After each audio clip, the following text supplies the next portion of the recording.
Now, with the completion of the 2023 general elections last Saturday, INEC has now announced that it will give certificates of return to elected state governors, deputy governors, and state legislatures this week.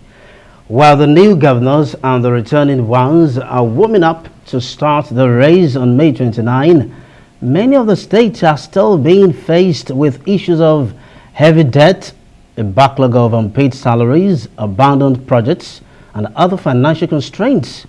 The multidimensional poverty index shows more than 63% of Nigerians are multidimensionally poor.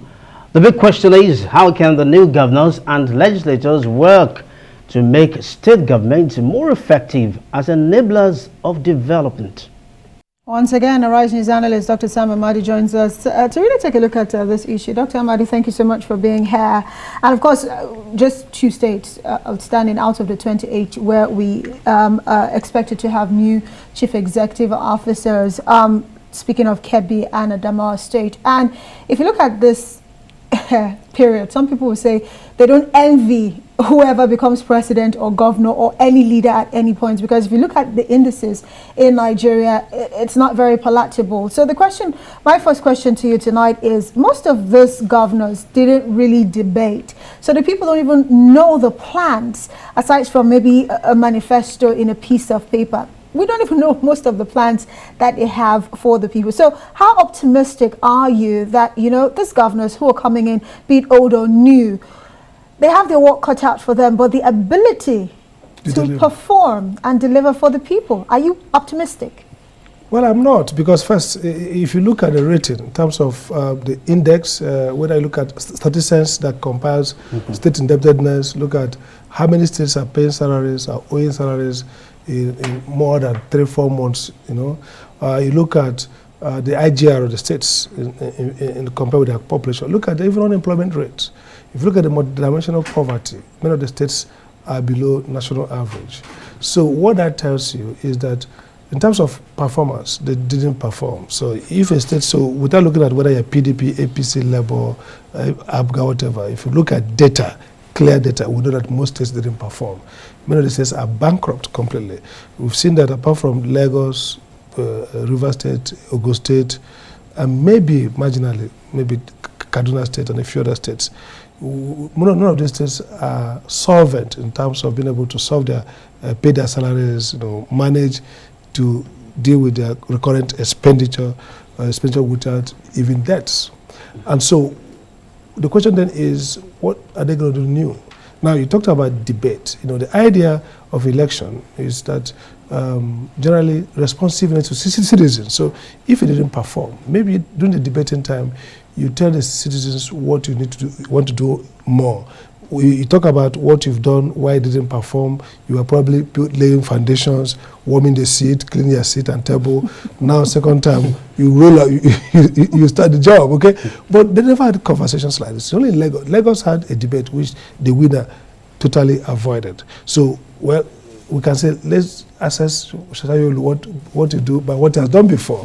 Now, if he has done credibly, and people argue that maybe he has done fairly okay in terms of some of the infrastructure and keeping Lagos, stable and intact in the large sense. So one can say, okay, fine, we know what he can do, but probably will do better now having his presidential candidate in Abuja, if things stay as they are.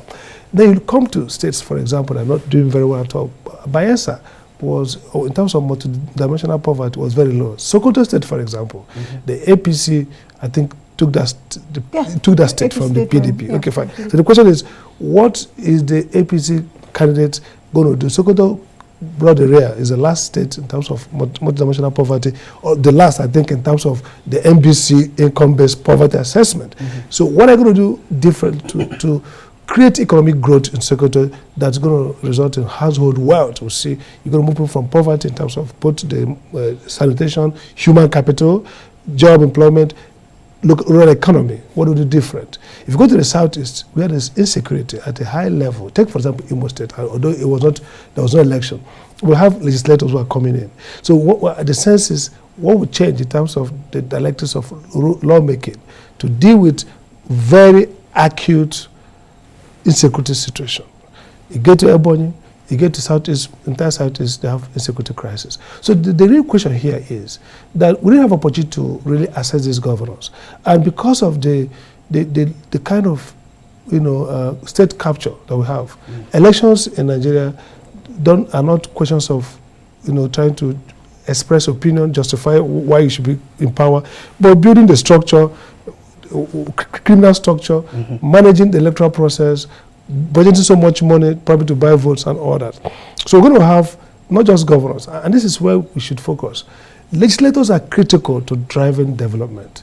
You need good legal infrastructure. You need also a strategic legal framework that enables economic growth, that enables effective security management and other human capital development for the state. And so the question is, last time we saw state assemblies across the country, there were a rubber stamp in the main. I mean, they voted against their own autonomy, voted against local government autonomy, critical ingredients for optimal use of resources, for local level democratization and accountable governance. All these guys threw it away. So now, the minute they are returning, what complexion of local legislature are we going to see? And don't forget that if you look at our constitutional framework, the bulk of activities that drive economic development at the rural level that have direct impact or much more impactful for poverty and human development happen at state level. There's so much focus on the national level that we forget that the structure of economic development that returns value for poverty reduction must happen at the local state level. If you look at China or look at Bangladesh or look at any other, whether Japan or Korea, you see that the development of rural economy, transforming agricultural revolution into manufacturing and to service sector, means that local authorities themselves are functional and developmental. So the question now is, are we going to see chief executives and legislators who have the capacity, the strategy as well, to develop legislative framework to grow the economy, local economy? We have 36 economies plus federal economy. But often talk in terms of as if one like economy. This is 36 different economies plus a federal economy. So those economies have to be developed to work. They have to work even at the level of efficient conversion of resources. Let's even assume they are not producing extra resources. Efficient conversion of federal allocation itself is a task that these subnational economies have not performed. And so the question is, are we getting chief executives and legislators who understands both their states, its crisis, and who understands the basic tools for transforming those problems through effective use of legislation and budget and planning processes that enable creation of wealth, enable maintenance of security, and enhance human development, which has a compounding effect in terms of even security and economic development. Absolutely. So really, the challenge now is we're seeing these guys come on Wednesday or thereabout to pick their certificates. Are we renew our hope that somehow the states will be sites for development, sites for accountable governance? Are we going to see legislators who will look at the budget, who will look at proposed bills, and second-guess chief executives, governors, who have almost run riot in their states, doing whatever they like, So that's really the problem. So oftentimes we are thinking about who will be the president of Nigeria, who's going to be the member of his cabinet, and who are going to be the Senate president, the speaker, and federal legislators.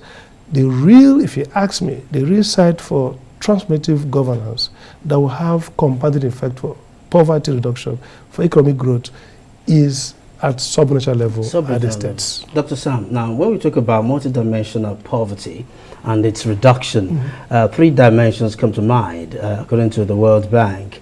We have monetary poverty, education, and of course infrastructure, basic infrastructure services. These work hand in glove to help the economy, and we know that the economy thrives on the wings of SMEs. So what are your recommendations for these governments at the grassroots, the state governments especially, to hit the ground running, to make these available for the SMEs? We're talking in terms of the ease of doing business and the cost of doing business. Well, I think some states have improved the ease of doing business. For let's start with ease of doing business. Okay, first, part of the problem is over-regulation. But in the States, it's actually under-regulation. There's basically no regulation. Now, how do you do business in a state where, for example, you don't even know if they have a tax office, you don't even have, office, one-stop office where you can process all you need. So first, we need to return basic governance to local level. And if you're in the Southeast, for example, you have the town union culture well established. What I utilize through the Eastern Nigeria Development Corporation, tag into town unions, and you have cottage industries. If you walk through the whole of Amadi, Ekulu, people forget that this is where what are doing these things, creating clusters. Onisha was designed as an emporium. The Enugu MNSI was designed as a vehicle, motor, fully German model. And it wasn't a magic. In less than 4 years, Southeast was far behind Western Nigeria in terms of IGR. They closed that gap.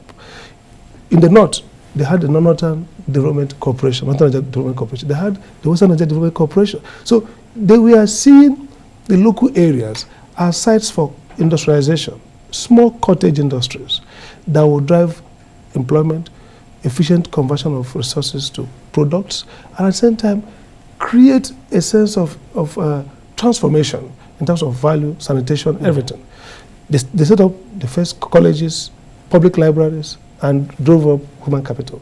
So the point is, maybe not just state only, even regional scale. So you're going to see states coming together within a certain geopolitical zone, let's say Southeast, Northwest, North Central. And growth in the world today are regional, meaning that you can see that if you look at a few states, they have commonalities, they have resource that is that's available within that scale. They can come together and optimize the use through entrepreneurial governance. So what we see today is that because of the imperative of economic growth, which is critical to both to drive down insecurity, to improve social cohesion. If people are poor, the fight for resources will be more intense. And polarization, cleavages will deepen. So to cure that, you have to grow the economy at a high level. And to do that, you have to be a state that is entrepreneurial, a state that is thinking around how do we multiply resources. So that kind of a state has to be fitted with some skills. And then you have to have the right kind of politics. You have to, not a process of exclusion. So some of the governors are thinking about the second term, You need to be a state that mobilizes everybody's resources and leverage on all these human and social economic resources to grow the economy. So I think that the model of regional cooperation will be very important because some industrial activity or even cottage industry requires scale. So if you're in the Southeast, look at the cashew nut. If you go through anywhere from Kogi down to Enugu, down to Soka or Kigwe, you see cashew nut farms that are everywhere. Set up by Emma Obara in the 1960s. Now, you can actually use that as a cottage industry to develop products. But you need to do that maybe in a trans state. And so you're going to do two things. You localize intervention, you also regionalize intervention so that you can derive economies of scale. And you can also have capacity to not just in cottage industry, but the spillovers of those development. I like that suggestion. Yes. So you're talking about, not just developing your own state and coming up with models, but thinking about how you can partner with neighboring states as well. So that way you get more. Dr. Sam Amadi, good place for us to drop the anchor for tonight. And of course, for your in-depth analysis, we say thank you. When you hear recommendations like this, you begin to think, are these governors thinking in this direction at all? Well, that's why we have analysts like himself, always point them in the right direction. Hopefully they listen. And of course, we see, that change that Nigeria really deserves. Hopefully. That Nigerians have been yearning for, Thank you for joining us again.